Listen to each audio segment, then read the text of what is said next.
Hello future nursing officer, my self Roshna Chauhan, nursing officer in AIIMS Rishikesh. मेरे भी gas cylinder को तभी खत्म होना था जब इंडिया में एलपीजी का क्राइसिस चल रहा है। मुझे लगा हो सकता है लाइटर में कोई दिक्कत हो गई, तो मैंने माचिस से भी जला के ट्राई किया, बट गैस नहीं जल रही थी।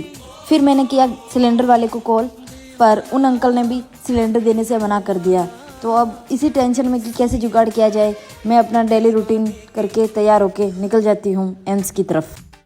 आज इवनिंग ड्यूटी थी मेरी और बिना कुछ खाए हॉस्पिटल जाना पड़ रहा था। शाम को ड्यूटी खत्म करने के बाद मैं और मेरे दोस्त निकल जाते हैं बाजार की तरफ, क्योंकि कुछ जुगाड़ तो करना ही था। फिर हमने थोड़ी देर रिक्शा का वेट किया एम्स के बाहर और फिर हम चले जाते हैं त्रिवेणी घाट। मार्केट पहुंचने के बाद हमने फाइनली डिसाइड किया कि हम इंडक्शन लेंगे। 2-3 दुकानों पे इंडक्शन की रेट पूछने के बाद हमें एक दुकान पे इंडक्शन की प्राइस सही लगी, तो वहाँ से हमने इंडक्शन खरीदा। अब एलपीजी शॉर्टेज के बाद इंडक्शन ही एक सहारा है।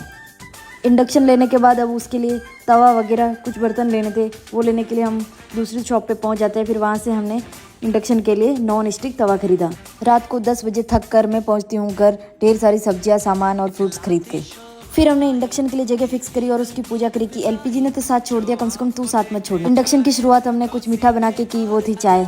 फिर हमने बनाई सब्जी और रोटी और हम खा के सो गए। इसी के साथ बाय बाय।